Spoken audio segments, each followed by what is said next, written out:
understanding that that incentive is now, who do people think about when I'm around them? If I'm wearing a jersey of my favorite team, if I'm shopping at a particular store, I'm now associated with the values of that. That becomes as much of an incentive as all the typical perks and financial.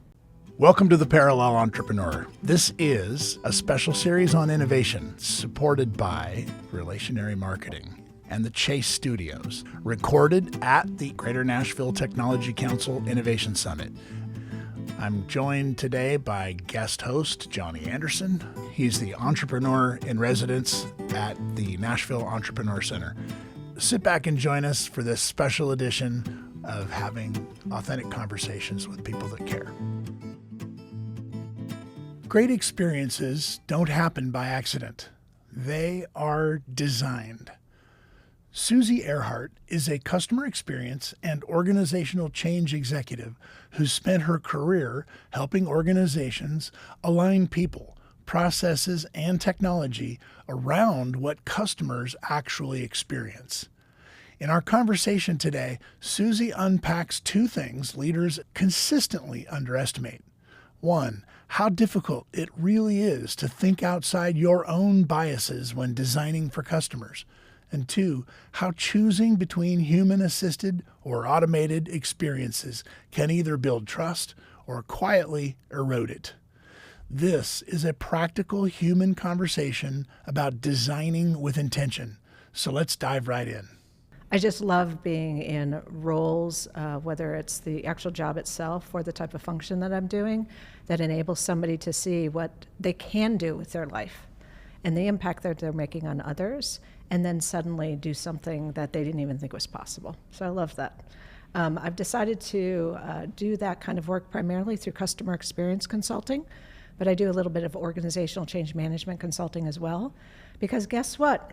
If you want to innovate, if you want to focus more on your customers, you need to be willing to change. And change is not always the easiest things that we do. So understanding the methodology and psychology behind that is a big part of why I learned those things in addition to my customer experience work. I love that. And the psychology of it. What are three questions you ask a client when you're trying to figure out what's wrong and how you can help? Well, first of all, I don't always assume it's wrong, right? Because when you say what's wrong, it puts people on the defensive. So the first thing I usually say is, why am I here? What is it that you want that you don't have today? Right? So I open that possibility of that discussion. So that's the first. And then I always ask why. Thank God for Simon Sinek. He taught me a lot, right? But if you don't know the why, then you can't get to all of the other things that trickle down of what are the implications and what are you willing to do about it and those types of things. The third thing I usually ask is, what are the hot buttons? What are the areas that don't cross, don't touch? This is who I am. This is who we are as a company or an organization or an entity. Because a lot of times people come forward very excited about doing something innovative or doing a different way of working. But then when you get close to that moment, they all jump back and they're like, no, don't touch that. So those are the questions I typically ask to start. I'll take you back to your first statement then. You use the term customer experience. What does that mean? Customer experience is basically defined as every impression that someone has about an organization or a brand. It's everything from what's the signage that I see out there, all the way through to what was my interaction with somebody who worked with a company. And that interaction could be on the street, like I happened to run across them and they were wearing a t-shirt with the logo and gave me a judgment about them because of the way they behave there. Or it could be related to, I called them for help on their particular product they sold, and what was that like? I think there's a book I read eons ago, something about sacred cows make the best burgers. Love it. You were touching on that. Like, I'm not gonna judge what's right or wrong here. I'm gonna observe, but through the eyes of a customer. And are you bringing? Is one of your superpowers to bring the viewpoint, the perspective of a customer to your client? It's absolutely one of my superpowers, and I call it outside in. People in our industry talk about, it's not what I see in my own mirror, it's what other people see when they're looking at you from all those different angles. And that outside in is not just a customer, it's also your employees, It's the partners that you work with, you co-sell with. It's your suppliers, the people who come and, quote, drop off the things that you need to do work and how you treat them. It's all of the above. Yeah, it's like a holistic approach to relationships. I think we've been speaking a lot about relationships and community through the course of these conversations. Give us a little bit more background of what it was that set you in this direction. I heard your why, but I want to understand a little bit more about the how.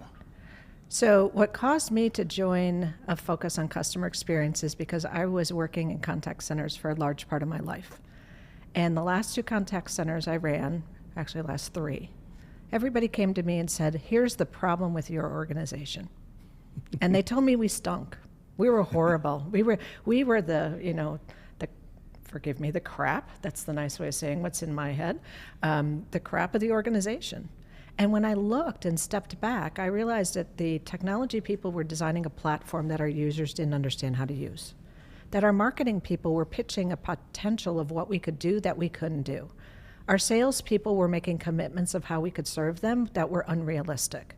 And so what was happening is all of these impressions were being set up about the brand, about who we were as a company, and then they'd all walk away and ask me why I couldn't deliver on it. So that's why I started working up, because customer experience, again, is every impression of the brand. So if you produce that beautiful image of that juicy hamburger on that sign, you better make sure that the employees in the store can make that juicy hamburger every single time you go through the drive-thru. But also with a pride, a sense of accomplishment and their reward. How does rewards fit in? I believe that incentives rule the world, fundamentally, like end of story. And how do incentives and rewards and motivations, fit into the fabric of how you're trying to solve, I guess, create opportunity for people to express themselves better? Yeah. I love that statement, because if I look back 15 years, I would have been more aligned with the incentives, like what is the financial incentive, what is the bonus, what is the opportunity to grow my career path, et cetera.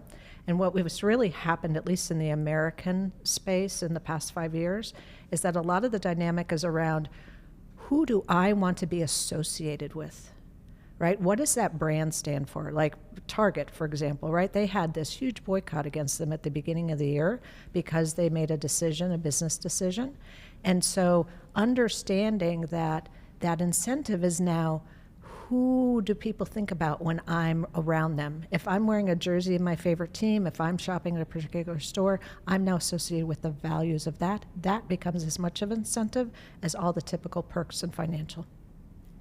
More holistic approach. I love it. More holistic approach. Holistic. So speaking of approaches, the first time I heard CX as a concept or as a term, there was a question that was asked directly after, and it was, what are the resources you're putting towards your customer experience? And I think some of the things that you detailed out is, I realized we have focus in selling and delivering. We have focus in building the product and offering the product. But what is it that makes companies lose sight of the fact that there's an entire journey that the customer takes that interacts with every bit of your product? What creates that lack of focus on the actual experience that the customer has? I don't think I can tell you any one thing. I mean, the reality is we get stuck in our communities. We know the people that we work with so well, so close, that we get stuck in our ways. The last company I worked for, I remember them saying, our customers just don't understand how this works.